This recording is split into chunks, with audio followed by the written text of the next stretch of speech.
Ah yes, The Legend of Zelda Ocarina of Time. Truly this is the most recognizable of metroidvanias, right? As stated in the last episode of this retrospective, I would consider the Zelda formula to be adjacent to the Metroidvania formula, and on top of going through the game and critiquing it as we normally would, we're also going to be identifying and attempting to truly understand the differences between this and a true Metroidvania. The Legend of Zelda series really shouldn't need an introduction, and Ocarina of Time even more so. In much the same way as Super Metroid, it's one of those landmark titles that everyone at least casually interested in gaming history has at least heard of, if not played and beaten themselves so that they can understand where it all came from. From the mind and direction of Shigeru Miyamoto, Ocarina of Time is the first ever 3D Zelda game, and all things considered, this is a decent first attempt. Set in the land of Hyrule during a time of relative peace, a young forest boy named Link is tasked by the Great Deku Tree and later the young Princess Zelda herself with retrieving the 3 spiritual stones, obtaining the Master Sword, and defeating an evil man named Ganondorf. Upon obtaining the Master Sword, Link is thrust 7 years into the future, where his adult body is now strong enough to handle the stresses required to defeat the evil king, who has since taken over the world. Aided by a young Sheikah named Sheik, Link is set to cleanse the 5 great temples in Hyrule and restore their respective sages to power so that they can aid him against Ganondorf, with these sages being key figures we've met in our journey as a child, with one exception. Once that's done, Sheik is revealed to be Princess Zelda in disguise, who is promptly kidnapped and taken to the final dungeon, where Ganondorf reveals that the 3 of them, Link, Zelda, and himself, all had a third of the legendary Triforce, a relic that leads to the Land of the Gods, within them the entire time. With help from Zelda, Link is able to deliver the final blow, not with a bottle, you dumbass, and the day is then saved, with Link being sent back in time to before all this happened so that he can live out his life as it was always meant to be. The reason I went through the plot all in a big chunk there is twofold. First, this is by far the most story-driven entry in our series thus far, with a multitude of dialogue and cutscenes to guide us through the narrative. Second, despite that, the story is completely worthless. I don't think it's a hot take to say that you don't play Nintendo games in general for an in-depth, thought-provoking story. You're rescuing a princess and fighting an evil Christopher Eccleston. There's not really anything there to talk about. In fact, it seems like Big Mario's modus operandi is to make games with stories that are as innocuous and unobtrusive as possible, and that's fine. Nintendo games are about the gameplay and presentation, and in this regard, at least the latter, Ocarina of Time is absolutely excellent. To start with presentation, one of the criticisms that slated Zelda Breath of the Wild is that the world is beautiful, lush, expansive, and thriving when it's supposed to be a post-apocalypse. I personally don't agree with that argument, but running with it, this was an issue that was solved back here in Ocarina. The first 3 dungeons, I would say roughly the first 4-ish hours if you know at least where to go and what you need, take place before the world has ended. Link is a child and is dealing with relatively downplayed problems. While bad stuff is still happening, the Deku Tree being cursed, nothing being done about Christopher Eccleston infiltrating Hyrule's royal court, etc., everything is still somewhat under control.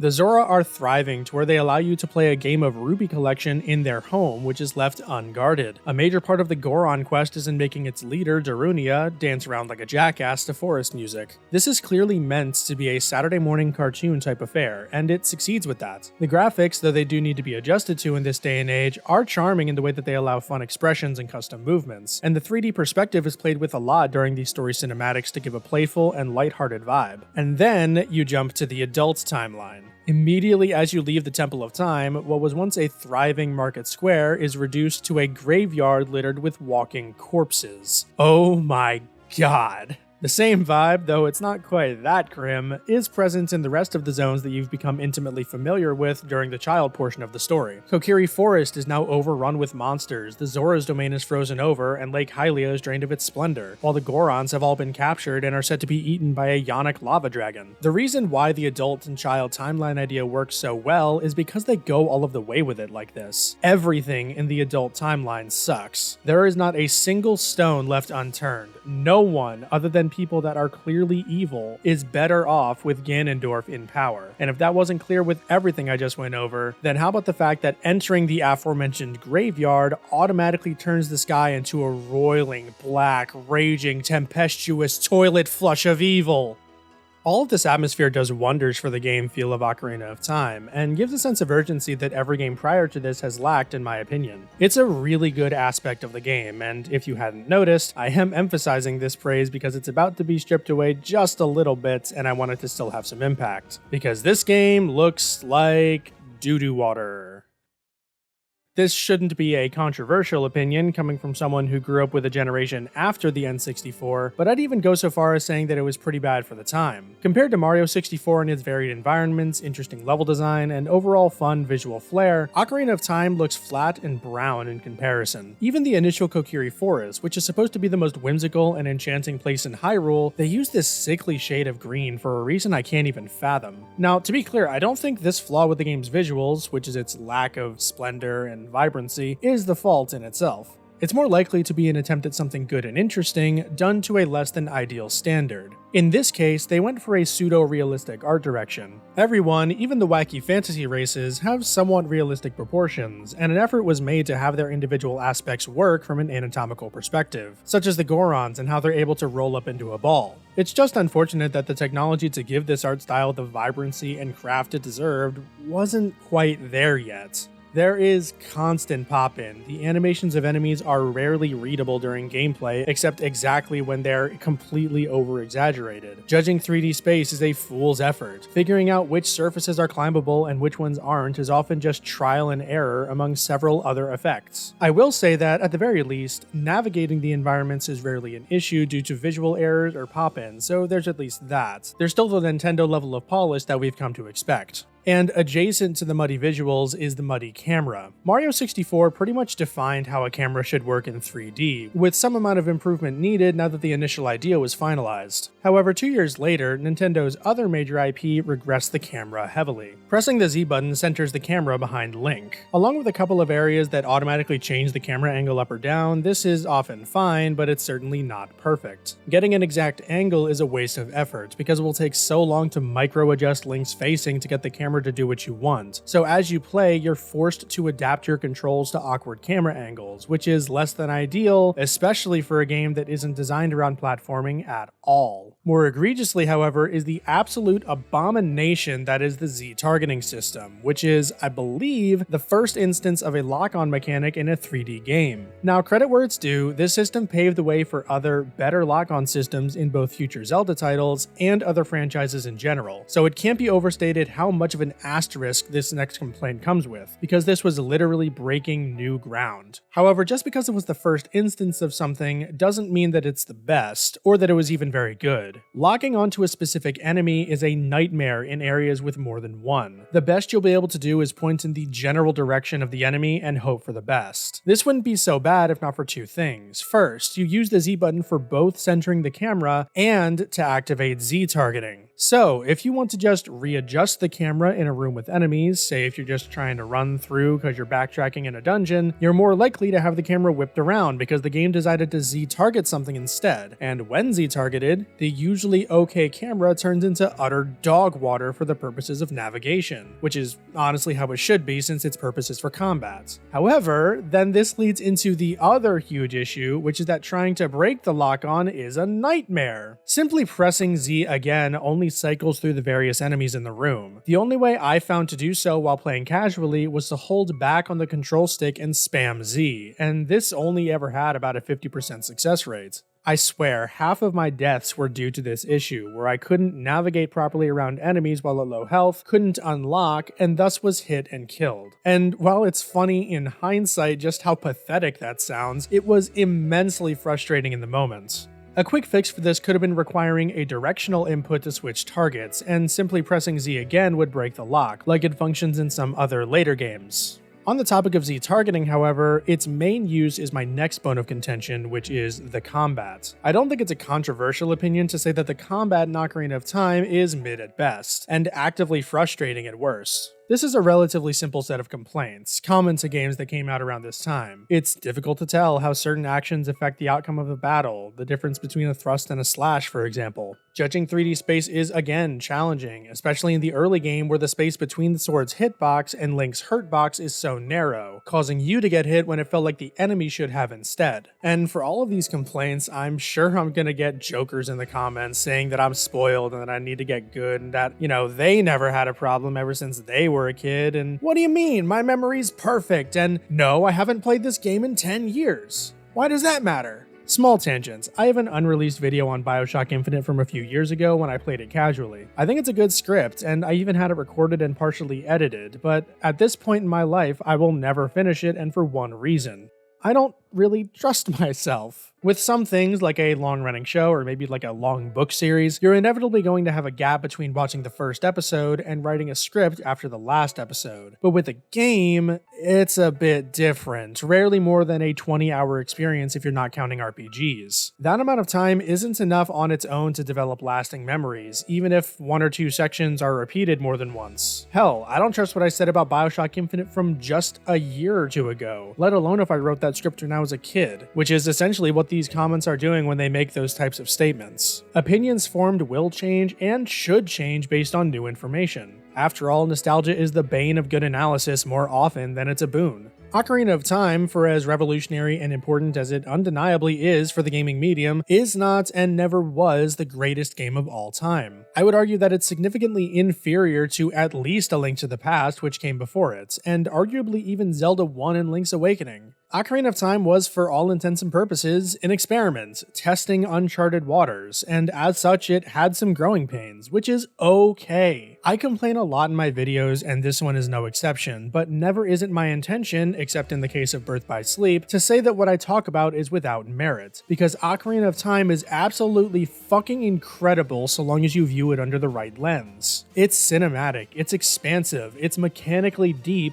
just not everywhere all at once. Taking that to transition into a bunch of praise, we have Hyrule. It's arguably at its most well realized in this entry compared to everything else in the series, including later ones, with the possible exception of Breath of the Wild and I guess Tears of the Kingdom, though those games take a very different approach to filling their worlds than this one does. What I think impresses me most, and kind of annoys me most if I'm being honest, is the sheer amount of useless or just incredibly niche shit there is to do in this game world. There's some that's required, such as the diving minigame in Zoro's domain to get the silver scale, which allows access to the letter in the bottle, which leads to Jabu Jabu's belly. But then there's all of the optional stuff, like all of the archery and slingshot minigames, the bomb chew minigame, the 50-50 puzzle that you can cheese with the lens of truth, the multitude of beans you can plant in the past and then ride in the future to get hidden loot, the fishing. All of this stuff has unique assets to give them life, and most have some type of quirky personality to give them some staying power in the mind, like just how weird some of the shopkeeps look, or Talon's accent during the Find the Right Kuko minigame. The designs and motifs used here aren't groundbreaking, but they're fun, and they give a sense of life to the world that the actual game design doesn't show, and I'm not saying that as an insult. This level of creativity and variety was born out of the limitations of this generation of consoles, and the effort is very, very much appreciated. There is a lot to love about Ocarina of Time's world and presentation. Alright, so now we're going to complain again. The gameplay. It's pretty rough. We briefly touched on the combat when discussing Z targeting, and I don't really think there's anything more to say on the matter. This is far from a Dark Souls level experience where the game heavily tests you on game knowledge and execution. This is a kid's game, and the challenge was made for kids to be able to complete with relatively little effort. The most reliable strategy most of the time is either to use an item to cheese an enemy type, or to avoid very telegraphed attacks and retaliate, or if you have the Bigoron sword, spam the thrust attack. The bosses are usually simple checks of item use, and while some are very, very, very bad, there isn't really that much to say on them mechanically. Use the item that you got in the dungeon to make the boss vulnerable, hit it with your sword, and then kill it. The traversal and game feel, meanwhile, are... Okay, so obviously the idea of rolling around everywhere is ridiculous, even though it was standard for this, Majora's Mask, Wind Waker, and Twilight Princess, and as such has become normalized, but that's not really what I'm talking about. On a micro and macro scale, moving about in Ocarina of Time is either tedious, frustrating, or both, as well as just plain confusing at times. More than anything else in its design, this is probably where Ocarina of Time shows its age the most. It's still operating on 2D logic, which features a lot of nonsensical warp points and the like. So, you can warp from the far east in Zora's domain to the far southwest of Hyrule to Lake Hylia by just going through this hole. Right. These shortcuts are definitely welcome at several points, at least before you get the warp songs in the adult timeline, but even then, they're not as useful as they should be. At the beginning of the Goron quest as a child, your task to obtain the bracelets which opens the way to the next dungeon is to cheer up Darunia by playing Saria's song, which you get back in the Kokiri Forest. I'm going to ignore how dumb it is that you have this heartfelt goodbye with Saria upon leaving the forest, only to go to Hyrule Castle and then immediately have to come back to learn a song, since that's neither here nor there. No, what I want to complain about is that there is a shortcut from Goron City to the Lost Woods where you get the required song. This would be absolutely fantastic and even pretty intuitive level design to teach the player about these shortcuts, if it was intuitively accessible. It's blocked by boulders that have bomb flowers next to it, but you can't interact with those bomb flowers under normal circumstances until you get the bracelets. Neither me nor anyone in my chat knew of a way to open this path, but for the sake of thoroughness, I did look it up and find out that a lit Deku stick is able to blow up the bomb flowers and open the way. Now, hey, maybe I'm dumb, I'll accept that, but couldn't there at least be an NPC that tells you that fire can light bomb flowers? I know that might seem like the dumbest request ever, because obviously fire would affect a bomb, but this is quite literally the only time bomb flowers are meant to be used this way, and this is the player's first experience with them on top of that, so a little help would have been nice. I think the shortcuts are much better conveyed in Zora's domain, where you're likely to see it while doing the Rupee collection minigame, and then you immediately get the silver scale to gain access to it, which then gives you the letter in the bottle, and so on and so forth. And as a final minor point on the macro traversal, some of the warp songs are questionably placed. Now, I don't mind most of them, but the Serenade of Water and Nocturne of Shadow are kind of weird, with the former going to Lake Hylia, i.e. not anywhere close to the Zora's domain, and the shortcut isn't accessible in the adult timeline, while the latter is the only intuitive way to get to the Shadow Temple, though I do recall that you can use a magic bean, and I also think you can use the long shot, but don't quote me on that. I would also complain about the Requiem of Spirit and Minuet of Forest for being far away from their respective settlements as well, but you really don't have a lot of incentive to go back to those settlements after you finish those temples anyway. The best reward you get from one after their matching dungeon is the ice arrows from the Gerudo training ground, which is not useful in this game. Anyway, that's the macro scale. On the micro, which is to say the general movement, it's stiff, which is to be expected. I don't think any Zelda game has good movement until you get to Breath of the Wild, which is fine since that's not the main focus. But unlike some later entries such as Wind Waker or Skyward Sword, I do think that the clunky movement is a true detriment to the game. See, Ocarina of Time felt the need to include platforming. It isn't particularly complex platforming, but oftentimes you'll be walking around a narrow walkway or hopping across consecutive platforms, and most of the time you'll end up rolling at the end of one of these jumps and immediately jump off again unless you pull back on the control stick, or you'll just clip off the edge of a platform, or your momentum will stop shorter than you're expecting. Some of this, arguably even most of this, is player error, admittedly, but I can only relay my own feeling as I was playing it, unless you want me to bitch about collision for 10 minutes. On the same level is the horseback riding, which I found incredibly annoying for several reasons. Epona here is programmed to stop and back up very slowly if she ever runs into any surface at great enough speed. This is a fine addition to prevent the player from getting stuck. So why did it happen on this bridge? And why can't I go down this slope in the Gerudo area? Or this one in Lake Hylia?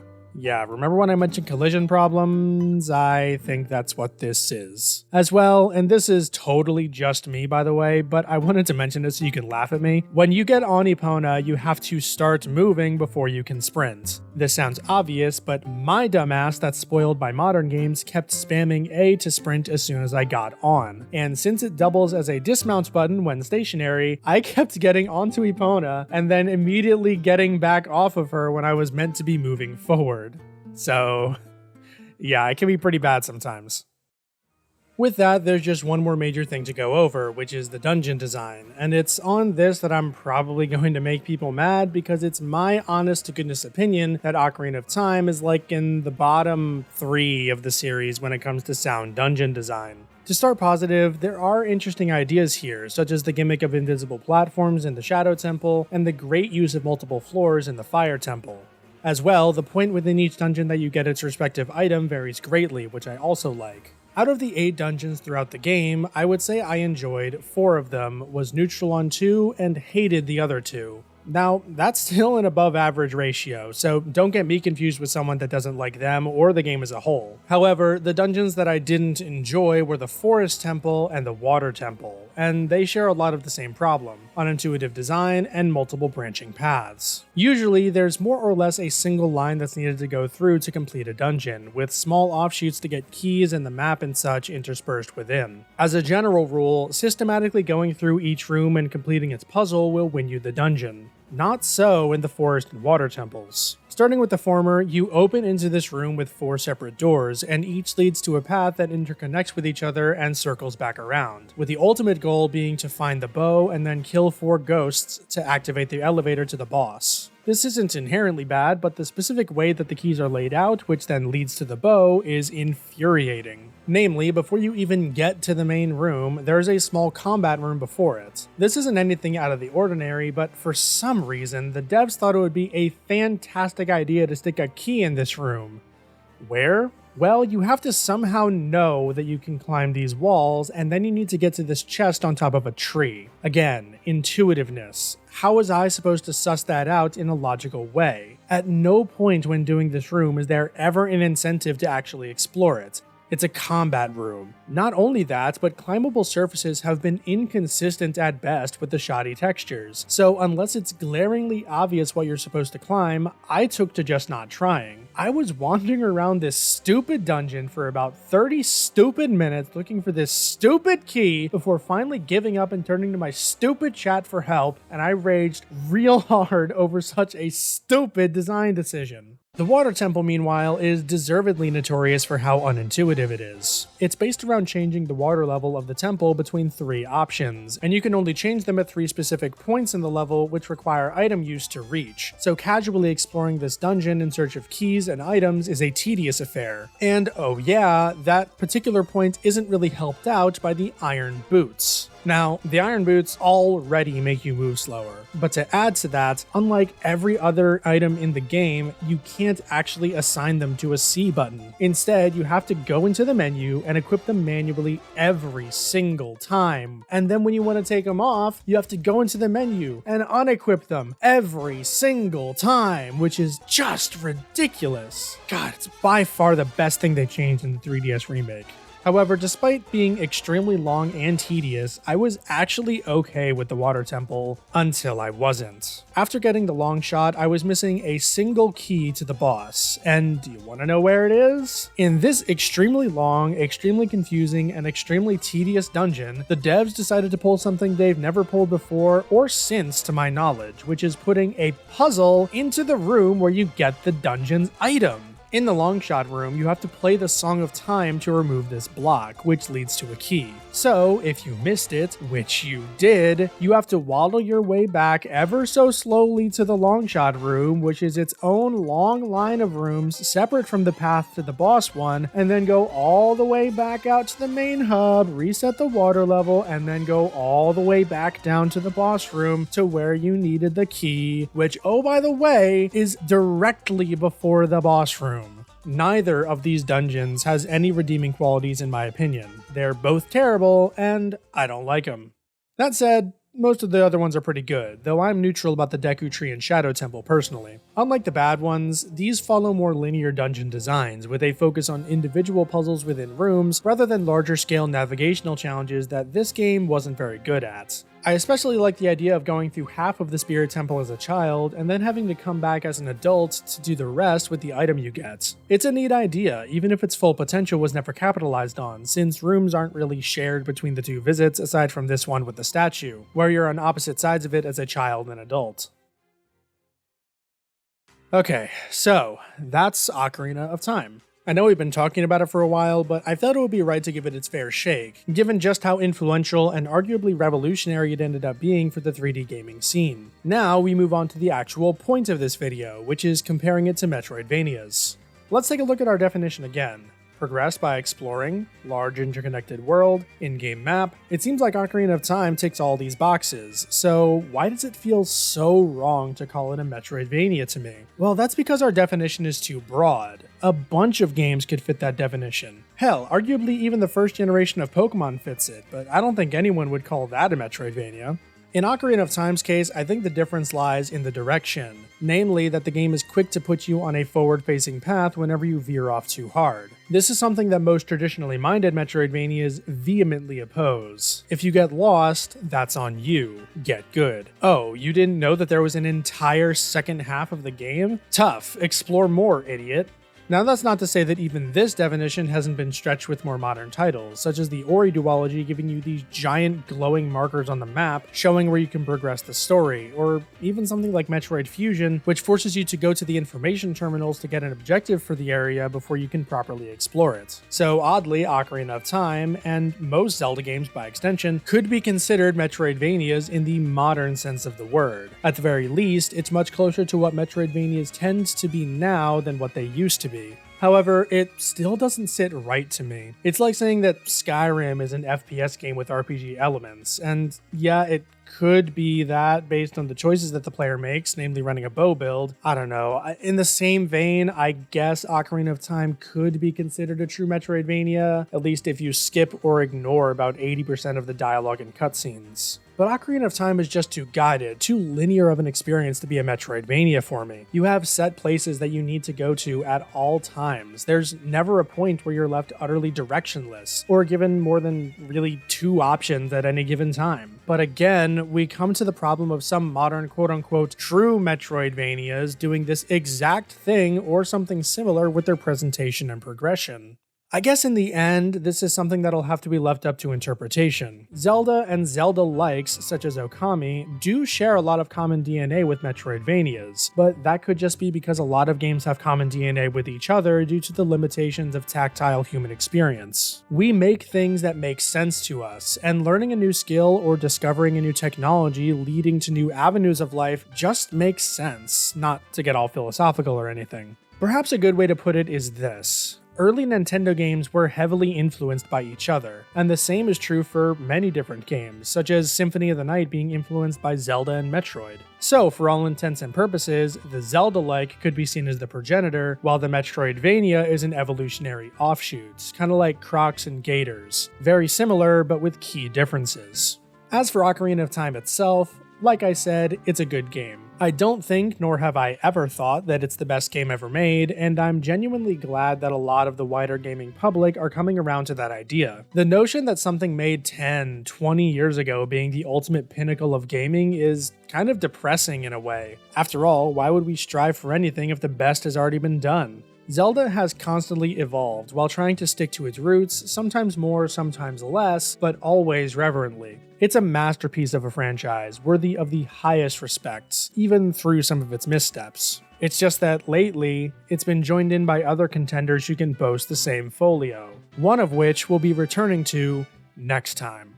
Join me in the next video for Metroid Prime.